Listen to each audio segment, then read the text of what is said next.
오늘은 이제 가정의 달인 5월의 마지막 주일이기도 하고요. 또 요즘 이제 여러 교회에서는 5월에 이제 각종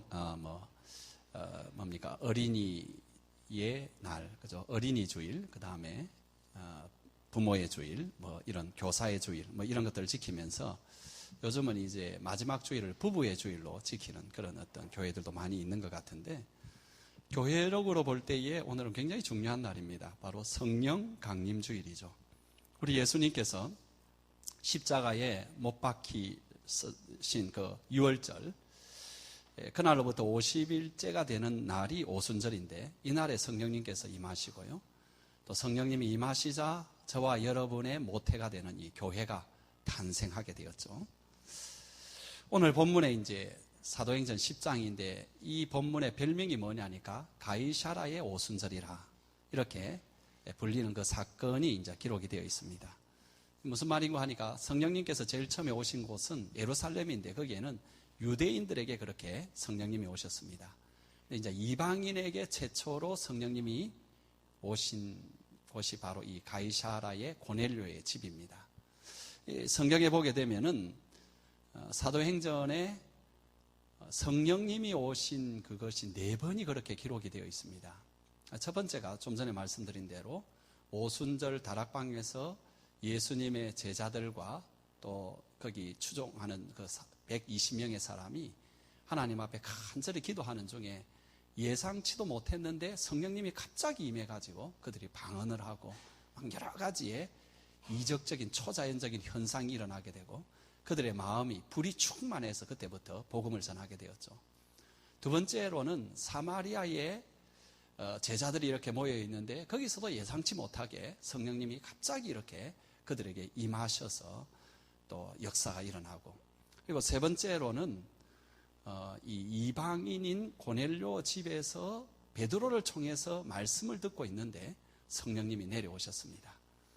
그리고 이제 마지막 사건은 사도행전 19장에 이렇게 기록이 된 것인데, 에베소에서 그때는 바울이 그 에베소 교인들을 위해서 성령 받기를 위해서 그렇게 기도했습니다. 그럴 때 이제 성령님께서 그들에게 내려오셨습니다.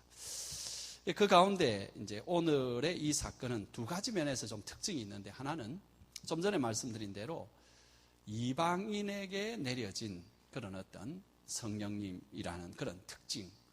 또 하나는 뭐냐 하니까는 다른 이제 성령님의 내리심은 교회에 이렇게 내리셨는데 여기에서는 한 가정에 이렇게 내리셨다라는 거죠. 성령님이 오심으로 말미암아 놀라운 일들이 벌어집니다. 성령님은 모든 능력의 근원이 되시기 때문이죠. 사도행전 1장 8절에 보면은 오직 성령이 너희에게 임하시면 너희가 권능을 받고, 그러니까 성령님이 오시면은 우리가 권능을 받게 됩니다.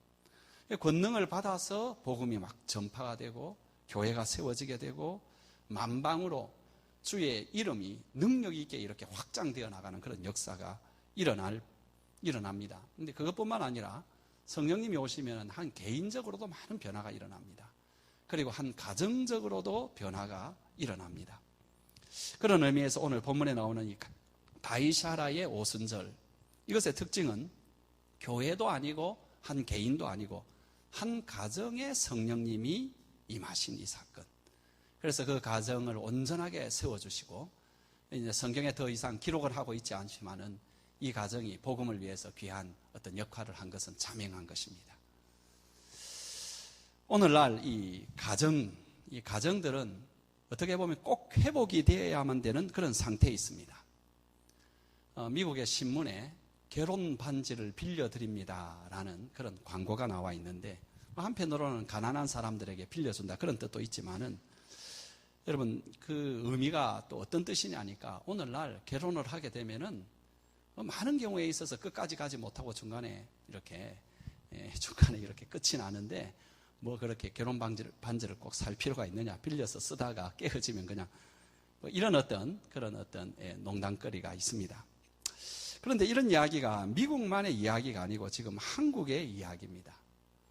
동방예의지국이라고 하는 이 나라가 실제로 세계에서 이혼율 1위, 자살률 1위, 흡연율 1위, 낙태율 1위, 해외 입양률 1위, 가정이 다 해체되고 부모의 권위가 추락하고 수많은 가정 문제들이 이렇게 쏟아져 나오고 있습니다. 제가 그제부터 좀 이렇게 몸이 좀 안 좋아가지고 제가 좀 힘이 없습니다. 여러분 이해하시고 왜 저리 빌빌거리나 그리 생각하지 마시고, 마음에는 힘이 있는데 몸에 지금 힘이 없어서 그런 거니까. 여러분 콩가루 집안이라는 그런 유머가 있는데 이거 웃어야 될지 울어야 될지 모르는 유머입니다. 한 10층에 이제 어머니와 아버지가 이제 이렇게 서로 이렇게 막 싸웠습니다. 그리고 그 아들이 이렇게 말렸는데, 그래도 이 어머니와 아버지가 싸움을 그치지 않으니까 이 화가 난 아들이 그냥 거기에서 10층에서 뛰어내려 버렸습니다. 그걸 보자 그 어머니도 그냥 화를 참지 못해서 뛰어내려 버리고요. 그 다음에 그 아버지도 뭐 이렇게 살아서 뭐 하겠느냐고 뛰어내리고요. 그리고 집안에서 그걸 보면서 울고 있던 딸도 그냥 뛰어내렸습니다. 근데 아무도 안 죽었습니다. 이유가 뭐냐 하니까 어머니는 새 어머니였고요. 아버지는 제비족이었고, 아들은 비행 청소년이었고, 그 딸은 날라리족이었다는 것이죠. 한국의 그 유머는 좀 섬뜩해요, 좀. 그죠? 여러분, 로마 제국의 멸망의 원인 중 하나가 이 사람들이 진단할 때 가정의 붕괴라고 그렇게 보통 많이 말합니다. 가정의 붕괴 때문에 1000년을 지켜왔던 로마 제국 결국은 무너졌다. 그래서 그 시대에 이제 로마 제국의 말년에 보면은 거기에 있는 한 철학자가 이렇게 외쳤습니다. 그대가 애국자인가? 그러면 가정을 지키시오. 어제 신문기사를 보니까 또 좀 우울한 이야기가 나왔는데요. OECD, 그러니까 경제협력개발기구가 약 20년 뒤 2031년에 한국의 경제 성장률을 1%로 전망을 합니다. 1% 이것은 34, 그러니까 34개의 OECD 회원국 가운데서 룩셈부르크를 제외하고는 가장 낮은 수치입니다. 저는 룩셈부르크에 몇 번 가봤는데요. 거기는 크지 않습니다. 제 기억으로는 한 그 크기가 뭐 부산만 할까요? 전부 합해서 부산보다 조금 클까요? 조그마한 그런 도시 그런 국가입니다. 사실 이제 국가다운 국가는 이렇게 가장 한국이 낫다라는 거예요. 왜 이렇게 한국에 이렇게 가장 이런 어떤 문제, 이런 어떤 전망을 내놓느냐 하니까 그 이유가 사실 가정 때문입니다. 다 이게. 그걸 이제 경제적으로 말을 하자면 이거예요. 뭐냐 하니까 저출산 고령화로 생산 가능 인구 15살에서 65세 정도까지 이렇게 보는데요. 그 감소가 아주 주 원인입니다. 지금 여러분 우리 사회에 전체 한 100명이 한 30명 정도의 고령화된 사람들을 지금 먹여 살리고 있습니다. 굉장히 힘들죠, 요즘. 고령화가 많아졌다. 근데 여러분, 2031년이 되면은 여러분, 100명의 사람이 101명의 사람, 일하지 않는 사람을 자기도 먹고 살아야 되고, 일하지 않는 101명의 사람을 먹여 살려야 됩니다. 여러분, 이런 문제들이 전부 다 뭐냐 하니까, 가정이 다 파괴된 그런 어떤 일입니다. 무슨 나라든지 간에 지금 서구도 마찬가지입니다. 어느 나라든지 간에 10년, 20년 뒤에 가장 위기는 뭐 경제적인 뭐 이런 게 아닙니다. 전부 바로 이런 인구 문제이고 가정 문제입니다. 전부. 이것이 결정적으로 앞으로 많은 사람들이 전망할 때 전 세계는 아마 아랍 국가가 다 지배하게 될 것이다. 그런 이야기도 많이 합니다. 왜냐하면 아랍 사람들은 아이를 많이 놓거든요. 그래서 서양 같은 경우는 앞으로 10년, 20년 가면은 틀림없이 아랍 사람들이 대통령이 되어 있고 아랍 사람들이 의의를 차지할 것이다. 이런 이야기가 여러분 전망치로 이렇게 나오는 것입니다. 참 힘든 일이죠, 그죠? 그래서 한 사회가 바로 서가고 하는 일에 있어서도 한 국가가 서가는데도 가정이 세워지는 게 참 중요하고, 물론 개인의 삶은 뭐 말할 건 뭐가 있겠습니까? 오늘날 우리가 살아가는데 참 좋은 롤 모델을 가지고 살아가는 게 중요한데 가정도 마찬가지입니다. 좋은 가정의 롤 모델을 우리가 가지고 살아가야 되는데 여러분은 어떤 가정의 모습을 갖기를 원합니까? 요즘 연예인들이 사람들이 가장 부러움을 많이 사고요. 또 영향을 많이 끼치고 있고 청소년들이 뭐 그런 사람들이 되기를 원하는 그런 것처럼 이렇게 살아가고 있는데, 그러나 그들의 대부분의 삶이라든지 그 가정을 보게 되면은 롤 모델이 되기에는 여러분 이 부족한 것이 아니라 사실은 여러분 그렇게 살아서는 안 될 그런 모습입니다. 뭐 좋은 어떤 그런 건전한 그런 어떤 가정들도 많이 있죠. 그러나 이런 TV나 이런 데 많이 나오는 거 보면은 누가 누구와 이렇게 뭐 이혼을 했고 또 이혼한 사람들이 나와가지고 그 이혼한 것에 대해서 이야기를 하면 옆에 사람이 눈물 흘리고 동정해주고 막 이렇습니다. 엉망입니다. 그런 것들이 마치 롤 모델처럼. 그러면서 돈을 좀 벌었으면은 뭐 200억, 300억짜리 집을 지었는데 그걸 뭐 공개를 했는데 사람들이 가보니까 어마어마하고 거기에 사람들 다 현혹시키는 얼마나 불행한 일인지 모릅니다. 우리 교우들 가운데서 나이 많으신 분들의 이야기를 이렇게 들어보면은 두 가지의 이야기는 거의 공통적인 것 같아요. 하나는 뭐냐니까 내가 자녀 교육을 할 때에 신앙으로 제대로 키우지 못한 것, 이걸 제일 후회한다. 이거 참 후회한다. 이야기 보통 공통적으로 하고, 두 번째는 뭐냐니까 우리 가정, 자녀들의 가정이 좀 제대로 섰으면 좋겠습니다. 이것입니다. 여러분, 돈을 많이 물려주지 못해가지고 내가 참 후회스럽다. 그런 사람 저는 본 적이 없습니다. 신앙으로 가정을 세우지 못해서 미안하다고. 나이가 들면 사람이 진짜를 보는 거죠. 아, 사람이 돈이 있다고 제대로 사는 것도 아니고 권력이 있다고 제대로 사는 것이 아니라 사람이 신앙이 있어야 되고 그 다음에 바르게 살아야 되고 그렇게 의미 있게 살아가야 된다는 것을 어르신들은 다 아는 것입니다. 그런 의미에서 오늘 나오는 고넬료의 가정은 정말로 우리의 롤 모델을 삼기에 적합한 가정입니다. 이 가정이 주는 그런 어떤 교훈은 아름다운 가정, 참 좋은 가정은 또 그리스도인의 가정은 이런 가정이 되어야 되는구나 하는 그런 의미에서도 우리에게 롤 모델이 되지만 제게 이렇게 도움이 되었던 건 뭐냐 하니까 이렇게 하면은 바로 정말로 좋은 가정이 될 수 있다. 하나님이 기뻐하시고 하나님이 인정해주고 또 그 안에서 가치 있고 기쁜 그런 어떤 가정을 이룰 수 있다라는 어떤 그런 방법을 보여준다 할까요? 그런 길을 보여주는 데 있어서 저는 이 본문이 참 좋았던 것입니다.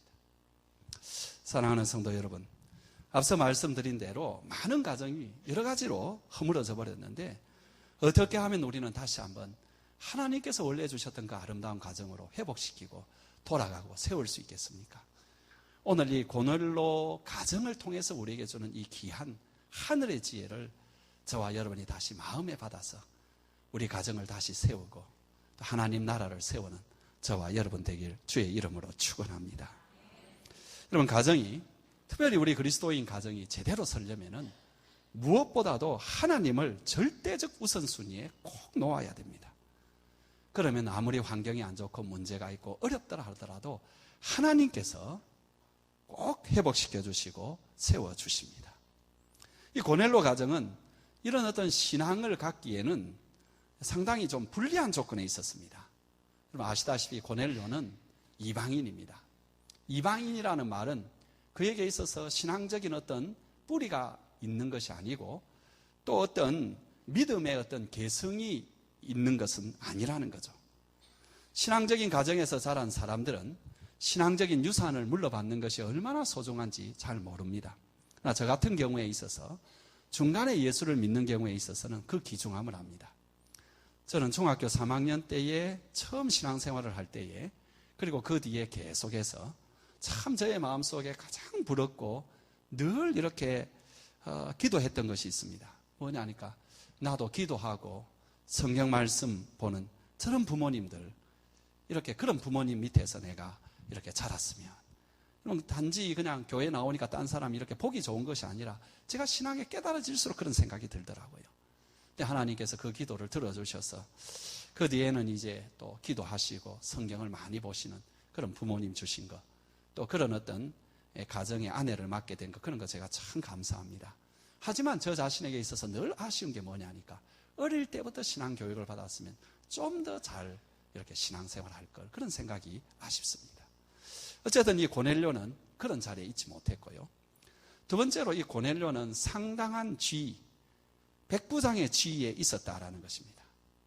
백부장이라 하면 그 밑에 100명의 군사들이 있었다라는 것인데 지금으로 말하면 뭐 중대장 정도밖에 되지 않죠. 하지만 전혀 의미가 다릅니다. 여러분, 이 로마인들은 주둔군은 별로 많지가 않습니다. 각 점령에 있는 상비에 있는 그 사람들은 일례로 팔레스틴 전체에 있어서 100명 정도밖에 주둔하고 있지 않습니다. 이제 무슨 반란이 일어나거나 하게 되면은 여러분 아는 대로 아피아 가도라든지 이런 걸 통해서 신속하게 와서 진압을 하는 그런 거죠.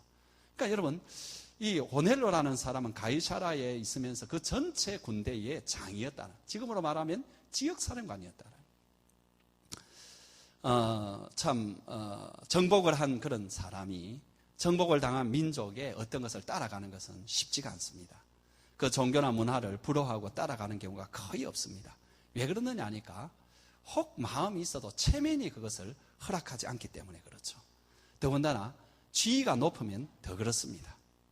하지만 고넬료는 신앙적인 유산을 받은 것도 아니고 무슨 선진 문물이나 사상을 받아들이는 것도 아닌데 그는 신앙을 가지게 되었습니다. 왜 그런가 하니까 고넬료에게 있어서는 편견이 없는 마음이 있었다라는 거예요.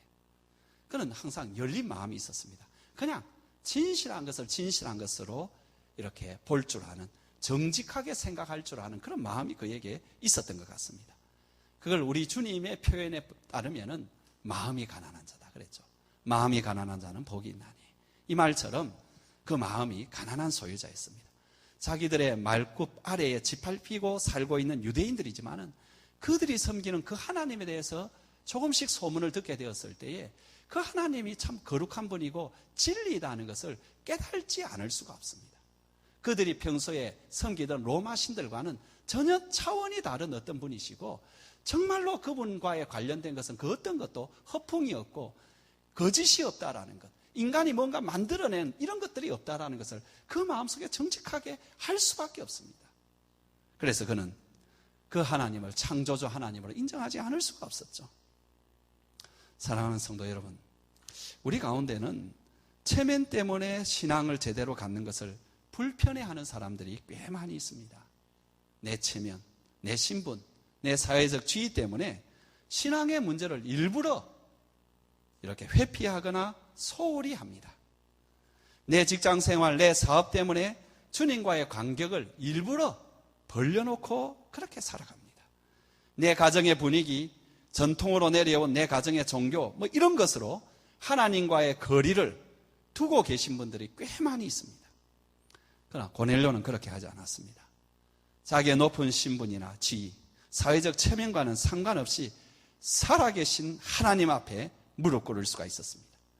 그는 피정복민이었지만은 그들에게서 기도를 배웠습니다. 그들에게서 예배를 배웠습니다. 그들에게서 말씀을 배웠습니다. 왜? 이것이 창조주 하나님과 관계있기 때문에. 하나님 앞이라면, 정말 그분이 하나님 앞이라면 뭐가 더 주제할 것이 있고 뭐가 더 고려를 해야 되고 뭐가 더 챙겨야 될 것이 있습니까? 하나님보다 더 중요한 것이 있다는 말입니까? 사랑하는 성도들이요, 하나님을 섬기는 것을 집안 전통, 사회적 채통, 직장생활, 사업 이런 것들의 뒤에 놓으시는 한 여러분 하나님을 섬기는 것이 아닙니다. 하나님을 제일로 섬길 때 하나님을 하나님으로 섬기는 것입니다. 여러분 가정이 온전하게 서려면은 사업보다도 학업보다도 취직보다도 직장보다도 재산보다도 자녀보다도 그 어떤 것보다도 하나님을 먼저 경외해야 됩니다. 그래야 가정이 그때부터 서게 됩니다. 아무리 다른 것을 다 해보아도 안 됩니다. 우리가 지난주에 주의 말씀 드렸잖아요. 여호와께서 집을 세우지 아니하시면 세우는 자의 수고가 헛되다. 집을 세우려고 애를 써도 헛되게 끝난다. 반대말은 뭡니까? 하나님이 세워주면은 가정은 세워진다는 거죠. 아멘입니까? 하나님이 세워주면 세워줍니다. 여러분 입술로 아멘 하셨으니까 마음으로도 아멘 하시기 바랍니다. 하나님을 경외하면 하나님이 가정 세워주신다. 꼭 마음으로 아멘 하시기 바랍니다. 아멘입니까? 두 번째로는 여러분 가정이 제대로 세워지려면 특별히 여러분 기도하는 가정이 되셔야 됩니다. 고넬료와 그 가정은 신앙생활하는 모습도 놀랍습니다. 2절을 봅시다. 우리 한번 같이 읽어보겠습니다. 그가 경건하여 온 집안과 더불어 하나님을 경외하며 백성을 많이 구제하고 하나님께 항상 기도하더니. 이 고넬료 가정에는 두 개의 창문을 가지고 있었습니다. 하나는 하나님을 향하여 열려있는 기도의 창문을 가지고 있고 두 번째로는 이웃을 향하여 열려있는 구제의 창문을 가지고 있었습니다. 우리 예수님께서도 우리가 이 땅에 사는데 가장 중요한 것 두 가지를 뭐라고 했느냐 하니까 하나님 사랑하고 이웃을 사랑하는 것이라고 했습니다. 여러분, 사랑이 뭡니까? 사랑하면 어떤 현상이 일어납니까? 사랑하면 두 가지 현상이 일어납니다. 같이 있고 싶고 그 사람 위해서 뭔가 해주고 싶고. 고넬료 가정은 하나님을 사랑하기 때문에 하나님과 같이 있고 싶어 했습니다. 그래서 항상 기도했습니다. 여러분, 고넬료가 나중에 베드로를 모셔와서 말씀을 듣고 성령을 받고 세례를 받아서 이방인으로서 최초의 신자가 되고 또 나중에 이제 그 가정을 중심으로 교회가 섰겠죠. 그리고 이방인에게로 복음을 퍼쳐나가게 하는 장본인이 된 것, 이 사건 역시 기도하는 그 시간을 통해서 시작이 되었다라는 거죠. 3절을 보실래요? 하루는 제 9시쯤 되어 환상 중에 밝히 보매 기도하는 가운데 환상을 보았고 거기에서 일이 일어나기 시작했다라는 거죠. 여러분, 그런데 고넬료가 항상 기도하는 것은 정말 놀라운 것입니다. 여러분, 군인이 기도하는 것이 쉽지가 않습니다. 왜? 군인은 항상 그 군사들과 매여 있고요. 더군다나 여러분, 권력이 있다면 참 기도하기가 쉽지가 않습니다. 보통 권력이 있는 사람들의 특징이 뭐냐니까 기도 잘 안 합니다. 제가 옛날에 이렇게 섬겼던 그런 교회에는 좀 괜찮은 그런 어떤, 우리로 말하면은 여기에서 좀 상류층이라 할까요? 지위가 있는 이런 사람들이 예배 생활하는 그런 것들을 많이 보게 되고, 그런데 여러분, 이런 분들 보게 되면 두 가지 특징이 있죠. 하나는 뭐냐니까 신앙생활을 굉장히 교양 있게 한다라는 거예요. 근데 부정적인 거 하나는 뭐냐니까 기도는 거의 안 한다라는 거예요. 고넬료는 그렇게 하지 않았습니다. 고넬료는 기도하였고요. 그 기도는 하나님께 상달이 되었습니다. 4절을 한번 볼까요? 고넬료가 주목하여 보고 두려워 이르되 주여 무슨 일이니까 같이 읽어볼까요? 천사가 이르되 내 기도와 구제가 하나님 앞에 상달되어 기억하신 바가 되었다. 31절 한번 보실래요? 고넬료야, 하나님이 뭘 들으시고 내 기도를 들으시고. 우리의 가정도 하나님께서 들어주시는, 하나님이 인정해 주시는 기도가 있는 가정이 되어야 됩니다. 기도할 때 아버지는 아버지다워지고 어머니는 어머니다워지고 자녀들은 자녀다워집니다. 기도를 통해서 우리는 무엇보다도 우리 자신들이 변해갑니다. 우리의 인격이 변해가고 우리의 인생이 변해가고, 기도를 통해서 막혀있는 인간적인 담, 여러 가지 문제의 담들이 무너지고 성령의 충만을 받습니다. 이런 미국의 자동차 왕인 헨리 포드는 대기업을 이루었는데 그는 진작에 자기 집을 자기 고향에 아주 조그만한 그런 집을 지었습니다. 아주 작고 그냥 평범한 그런 집이었죠. 그래서 사람들이 너무 초라하다고, 그렇게 화롭게 짓지는 않을 망정 너무 그렇게 작게 지어서 불편하게 그렇게 살아서 되겠느냐고 이렇게 말할 때에 헨리 포드가 이렇게 말했습니다. 가정은 건물이 아닙니다. 비록 초라한 집이라 할지라도 예수 그리스도께서 함께 하시는 집이 진짜 집입니다. 그래서 여러분, 그 도시 있죠, 디트로이트. 거기에 가면은 헨리 박물관이 있는데 거기에 들어가는 거기에다가 딱 이런 글을 딱 써놨습니다. 뭐라는가는 헨리는 꿈을 꾸는 사람이고 그의 아내는 기도하는 사람이었다. 꿈을 꾸고 기도하고 기도하는 가운데 꿈을 꾸고 그럴 때 이루어지는 거죠. 사랑하는 성도들이여, 우리의 가정이 온전하게 되려면 기도해야 됩니다. 하나님을 향하여 항상 기도하는 창문이 열려 있어야 됩니다. 비슷한 이야기입니다만 미국 제너럴 모터스에서 최고의 엔지니어였던 찰스 캐더링이라는 이 사람은 너무나 그 어떤 손이 뛰어나고 그렇게 해서 굉장히 많은 자동차를 만들어내고 그것마다 히트를 쳤습니다. 그래서 꽤 유명한 사람인데 한 번은 이 사람을 위한 큰 모임을 이렇게 하는데 그 중에 사회자가 캐더링 씨의 그 손을 이렇게 가르면서, 캐더링 씨, 이 손으로 한 일 가운데서 가장 위대한 일이 무엇입니까? 사람들은 이제 그 사람이 이룬 수많은 자동차 가운데서 어떤 모델을 말할까라고 이렇게 기다리고 있는데, 이 캐더링이 한 말이 뭐냐니까 이 손으로 내가 한 일 가운데서 가장 위대한 일은 기도한 일입니다.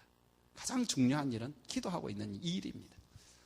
사랑하는 성도 여러분들이 이 가정을 세우기 위해서 애쓰고 있는가 합니다. 여러분, 가정을 세우기 위해서 직장에 나가고 애를 쓰고, 심지어 어떤 사람은 그 가정을 위해서 직장에서 사고가 나서 손이 이렇게 끊어지고 이런 일도 있는가 합니다.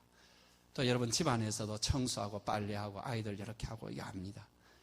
여러분, 그 손도 아름다운 손이지만 기도하는 손은 더 아름다운 손입니다. 기도하는 손은 더 중요한, 여러분, 그 손입니다. 기도하셔야 됩니다. 여러분, 기도하셔야 됩니다.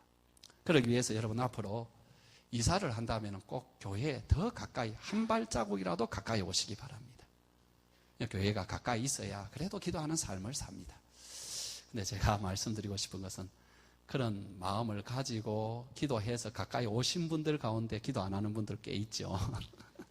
기도하세요. 왜냐하면 하나님께서 여러분 기도하라고 집 주셨잖아요. 그러니까 기도 다시 하시고요. 근데 이제 제가 더 말씀드리고 싶은 건 뭐냐니까 기도할 수 있는 가정의 분위기를 만들라는 것입니다. 기도하는 무언가를 만들라는 것입니다. 여러분 세상에 뭐 어떤 일을 하더라도 그 일을 하기 위해서는 삶을 조정을 해야 되잖아요. 여러분 오늘 아침부터 내가 뭐 이렇게 산에 좀 올라가서 한 30분 운동하겠다 하면 여러분 가만히 그렇게 하고 있으면 됩니까? 아닙니다. 삶을 조정을 해야 되고 그것을 위해서는 뭔가 희생을 해야 되잖아요. 여러분 기도를 위해서도 여러분 그냥 하나님 내가 기도하는 가정 되게 하시고 내가 기도하게 해주십시오 하고 그 일에 대해서는 아무것도 하지 않는다면 그건 자기를 속이는 것이고 아무것도 일어나지 않습니다. 기도하는 가정을 만들어야 됩니다. 한 가지 여러분 제가 어떤 지혜를 이렇게 준다면은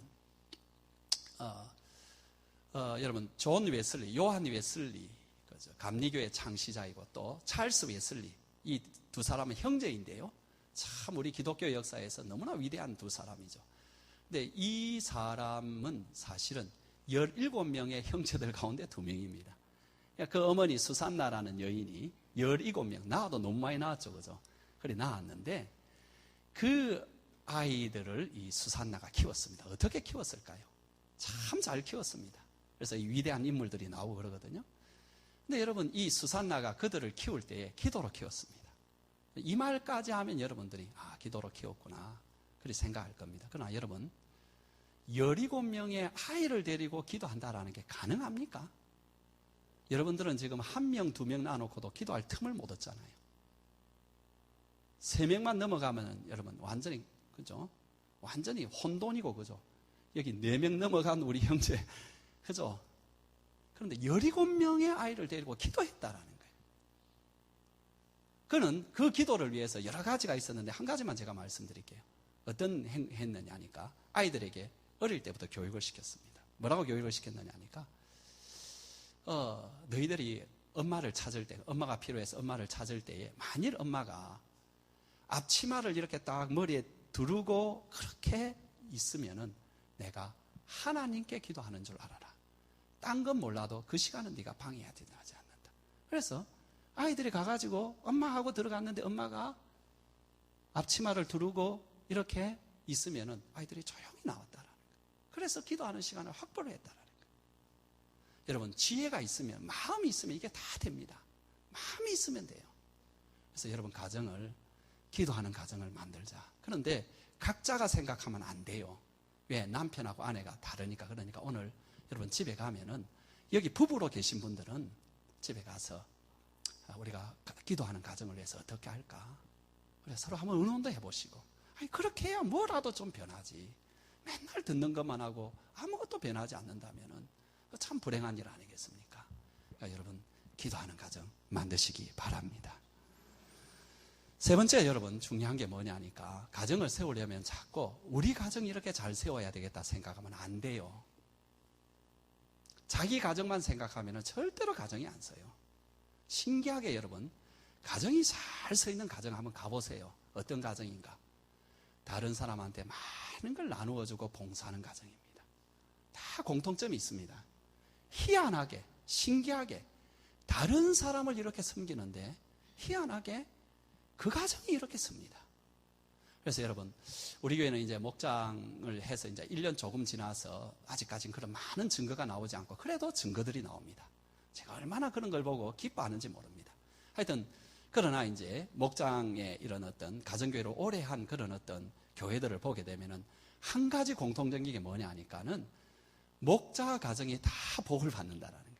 그런데 이 복을 받는다는 게 여러분 그냥 물질적으로 복을 받는다 또는 뭐 하는 일마다 잘 된다 그런 복도 없는 게 아니라 분명히 있습니다. 그런데 그것만이 복이 아닙니다. 어떤 복이냐 하니까 부부간의 관계가 굉장히 좋습니다. 옛날에는 맨날 싸우던 가정인데 더 싸우질 않습니다. 자식들이 잘 큽니다. 신앙 안에 잘 크고요. 성격이 굉장히 좋고요. 그러면서 잘 자랍니다. 이런 목장을 하는 가정의 자녀들 가운데 삐뚤게 나가는 아이들이 없습니다. 모든 것들이 여러분 섬기니까 그렇게 돼요. 섬기니까. 이게 참 중요하다는 거죠. 이웃을 섬기는 게 참 중요합니다. 이웃이 누구죠? 이웃이 누구예요? 이웃이 옆집 사람입니까? 아닙니다, 여러분. 예수님이 그걸 분명히 가르쳐 줬죠. 이웃이 누구냐? 이웃은 내가 내 인생길을 걸어가는데 만나는 사람으로서 내 도움이 필요한 사람입니다. 예수님의 말씀이잖아요. 그죠? 도움이 필요한 내 이웃이 누구니까 할 때 예수님이 가르쳐 준 이야기예요. 그래서 우리가 가는데 내 시간을 요구하는 사람, 내 격려가 필요한 사람, 내 위로가 필요한 사람, 내 물질이 필요한 사람, 이 사람들이 이웃이라. 그 사람들에게 나누어주면 나도 힘들고 내 에너지도 뭐 한정이 되어 있는데 근데 희한하더라는 거예요. 그렇게 해주는데 내가 잘 되더라는 거예요. 고넬료는 그런 이웃 사랑이 있었습니다. 본문에 여러분 보시면 여러분 2절에 한번 보세요. 그가 경건하여 온 집안과 더불어 하나님을 경외하며 백성을 많이 구제하고. 그러니까 고넬료가 구제하는 것이 한 번 정도가 아니라 많이 구제했다라는 그 표현의 뜻이 뭐냐 하니까는 여러분 일상적으로 했다 그 말입니다. 그 말은 뭐냐 하니까 우리식으로 말하면 갑자기 뭐 돈이 좀 생기니까 나눠준 그게 아니라 자기의 생활비 가운데서 아예 남에게 줄 수 있는 것들을 이렇게 아예 떼놓고 이렇게 주었다 그런 뜻이 되겠죠. 여러분 아름다운 부자로 명성을 떨친 척핀이라는 사람이 있습니다. 척핀이라는 사람이 있는데 이 사람은 이제 지금 이제 그 뒤에 더 많이 했겠죠. 그런데 그때까지 한 25년간 자선적으로 이렇게 자기의 많은 돈들을 나눠줬는데 자그마치 25년 동안 얼마나 나눠줬느냐 하니까 5조 원을 그가 이웃에게 나눠줬다는 거죠. 기부를 하고. 근데 여러분 진작 그 사람은 비행기를 탈 때 한 번도 비즈니스 클래스라든지 퍼스트 클래스를 탄 적이 없다는 거예요. 항상 이코노미 클래스, 제일 싼 거. 좀 제 시간만 하더라도 이거 한 돈 10만 원 되는 그런 건데요. 그런데 여러분 그 사람이 찬 시계는 어떤 시계냐 하니까는 여러분 플라스틱으로 된 25달러 시계를 차고 다녔다. 그 사람은 식당에 갔을 때 항상 고급 레스토랑에 가지 아니하고 허름한 레스토랑에 가서 밥을 먹어. 그가 이런 유명한 말을 남겼습니다. 뭐라고 하느냐 하니까 사람은 두 켤레의 신발을 신지 않습니다. 그렇습니다. 여러분 아무리 돈이 많아도 두 켤레 신고 다니는 사람은 없습니다. 아무리 돈을 많이 쌓아둔 사람이라 할지라도 죽을 때에 두 벌 수의를 입고 가는 사람은 없습니다. 사랑하는 교우들이요, 이웃을 사랑하는 것이 하나님 섬기는 것이고요. 여러분 이웃을 섬기는 것이 사람에게 하는 것 같지만은 오늘 본문에서는 하나님께 한다고 이야기하고 있습니다. 본문 여러분 보실래요? 4절 한번 보세요. 내 기도와 구제가 하나님 앞에 상달되었다. 31절 보실래요? 고넬료야 하나님이 내 기도를 들으시고 내 구제를 기억하였으니. 그러니까 사람이 보기 전에 하나님께서 보시고 사람이 기억하기 전에 하나님께서 기억하신다. 하나님은 기도만 들으시는 것이 아니고요, 구제도 들으시고 구제도 기억하신다라는 겁니다. 여러분 가정에 두 가지의 창문을 내시기 바랍니다.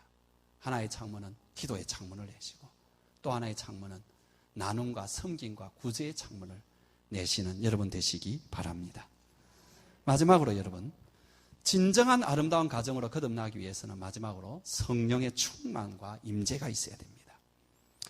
하나님께서 하나님을 이렇게 경외하고 많은 사람 구제하고 항상 기도하는 이 가정을 크게 축복하시는데, 특별히 이제 멀리 떨어져 있는 시몬 베드로를 보내어서 복음을 듣게 하셨습니다. 그럴 때에 말씀을 들을 때 성령께서 임하시고요, 그리고 고넬료의 집안 사람들이 다 세례를 받게 되었는데, 특별히 성령님이 임하신 것은 이방인인 그들이 하나님의 백성으로 온전히 서게 되고, 또 더 나아가서 하나님의 복음이 이방인들에게까지 이제 퍼져나갈 것을 시작하는 그것을 위해서이기도 합니다. 그러나 한편으로는 고넬료의 가정을 크게 축복하고 세우시는 바로 이것도 성령님이 하고 계신다는 거죠. 여러분 아름다운 가정이 되려면은 성령님께서 가정에도 오셔야 된다라는 사실을 여러분 한 번이라도 생각해 본 적이 있습니까? 다시 여러분 질문 드릴게요. 좀 쉬운 질문으로 바꿀게요. 여러분이 기도하는 가운데 성령 충만을 위해서 많이 기도했을 것입니다. 그런데 여러분, 하나님, 우리 가정이 성령 충만하게 해주십시오 라고 기도해 본 적이 있습니까? 어떤 분은 있겠지만 대부분이 그렇게 기도 안 했을 것입니다. 보통 성령 충만을 위해서 기도할 때는 뭘 위해 기도하느냐 하니까 내가 성령 충만하게 해달라고 기도하고, 그죠? 또 하나는 뭐냐 하니까 우리 교회가 성령 충만하게 해달라고 기도 많이 합니다. 그러나 가정에 성령이 충만케 해달라고는 별로 기도하지 않고 있다는 거예요. 그러나 여러분, 성경에 보게 되면은 가정에도 성령 충만할 수 있다는 것입니다. 아니, 성경에 보면은 이방인에게 가정에 제일 먼저 이렇게 성령 충만이 왔다라는 사실은 가정도 반드시 성령 충만해야 된다라는 사실.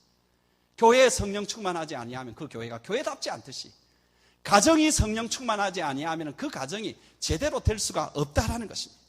여러분, 성령이 충만하지 않으면 가정이 아름다운 가정이 되기에는 역부족입니다. 여러분, 가정이 이렇게 충만하지 아니하면, 성령이 충만하지 아니하면은 여러분, 가정에 이렇게 변할 수가 없고, 가정이 더군다나 우리가 변할 수가 없습니다. 이렇게 한번 생각해 봅시다. 여러분과 제가 수요 기도에 나와서 열심히 기도하는 가운데에 성령 충만을 받았습니다. 좋습니다. 집에 갑니다. 집에는 성령과 상관없는 집안입니다. 다른 영이 지배하고 있습니다. 여러분, 그 성령 충만이 계속 갈까요? 안 갑니다. 금방 그 영에 대해서 지배를 받습니다. 성령 충만이 될 수가 없는 거예요. 여러분, 가정이 성령 충만하지 아니하면은 무엇이 이루어질 수가 없다라는 거예요. 우리가 가장 많은 시간을 보내는, 가장 우리가 영적으로 그냥 방심하기 쉬운 그 장소가 하나님 앞에서 제대로 세워지지 않는다면 여러분, 성령 충만은 물 건너간 것입니다. 아무리 그가 기도한다 할지라도. 여러분, 성령이 충만하지 않으면 그 가정에 영적인 힘이 없습니다. 성령이 충만하지 아니하면 그 가정에 기쁨이 없습니다. 성령이 충만하지 아니하면 그 가정은 쉽게 염려와 근심이 찾아오고 그것들을 짓누릅니다. 성령이 충만하지 아니하면 그 가정의 꿈을 잃어버립니다. 성령이 충만하지 않으면 그 가정에 죄가 쉽게 들어옵니다. 반면에 성령이 오시면요, 성령의 가정이 충만하면 기쁨이 충만하게 흘러들어옵니다. 여러분, 성령이 오시면 근심 걱정거리가 없지는 않지만은 이것이 물러가고 평강과 담대함과 용기가 생깁니다. 마음에 힘이 생깁니다. 마음에 힘이 생겨야 우리가 이 땅에서 살아갈 수 있고 승리할 수 있지 않습니까? 무엇 때문에 사람이 집니까? 여러분, 세상이 너무 힘들어서 사람들이 다 포기합니까? 절대로 그런 적은 없습니다. 본인이 먼저 포기하게 돼 있습니다. 왜? 마음의 힘을 잃어버리니까. 성령님이 오셔야 돼요. 성령님이 오셔야, 성령님이 가정에 충만해야 그 힘으로 우리가 세상을 극복하고 사업을 해도 주의 은혜와 주의 사랑으로 이겨나갈 수가 있다는 것이죠. 죄가 감히 들어오지 못합니다. 가정들이 다시 꿈을 꾸게 됩니다. 어떤 것을 여러분 택하실 거예요? 미국에서 목사들에게 하는 욕 중에 최고의 욕이 있습니다. 뭔지 아세요? 목사한테 하는 욕 가운데 최고의 욕이 뭐냐 하니까 성령 없이 목회해라. 제일 큰 욕이랍니다. 이런 가정에도 적용이 됩니다. 성령 없이 가사 꾸려가라. 제일 큰 욕입니다. 가정이 성령 충만해야 됩니다. 여러분, 가정의 성령 충만을 위해서 여러분 한번 노력해보지 않겠습니까? 왜 가정은 그렇게 우리의, 제가 좀 이런 표현 써서 죄송합니다, 영적으로 돼지우리로 그대로 두십니까?